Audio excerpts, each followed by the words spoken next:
Sarah Olsen is a 2-year-old female brought in by her mother. She is fussy and pulling at her ears.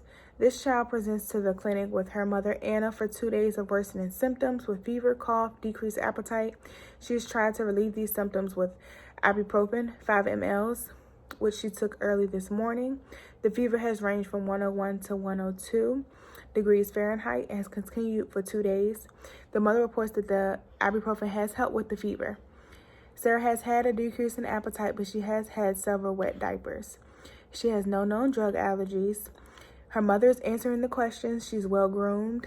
Her mother only reports that she has a decrease in appetite. Her skin is intact, no abnormalities or rashes, no visual changes of any kind that the mother can think of. She's been pulling at both ears when asked, "Where do you hurt?" No shortness of breath. Her urination system has been fine. She's been wetting the Pampers as her mother discussed earlier. She has full range of motions with all her extremities.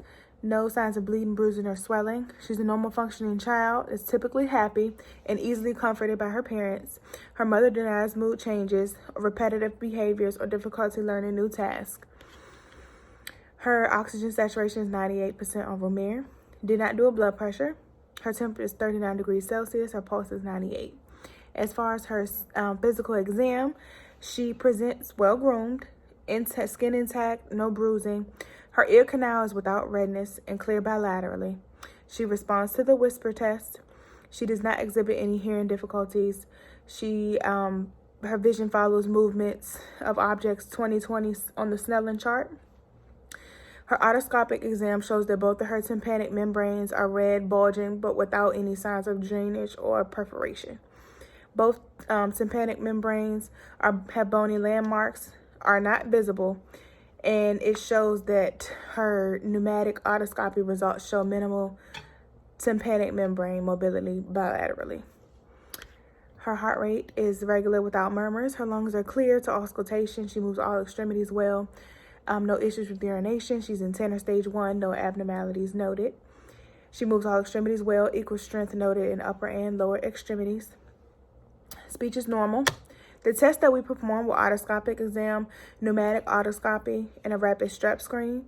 Differentials diagnosis includes otitis externa bilaterally, otitis media with effusion, and an upper respiratory infection.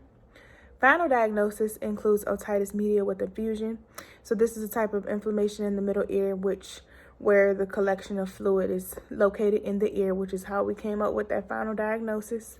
It's common in children between 6 months of age and 4 years. The plan in this case is to give this patient amoxicillin, 80 to 90 milligrams per kilogram per day in 2 divided doses.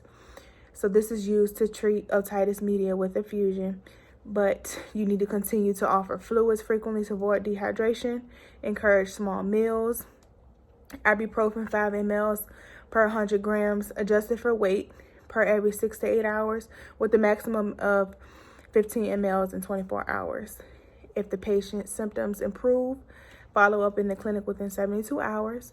If no improvement at 48 hours, then the patient is also to follow up in the clinic.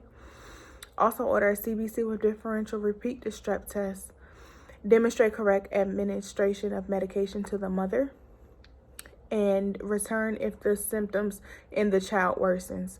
The follow-up, as I stated before, is to follow up if the symptoms worsen within that certain period of time and may need to refer to an audiologist.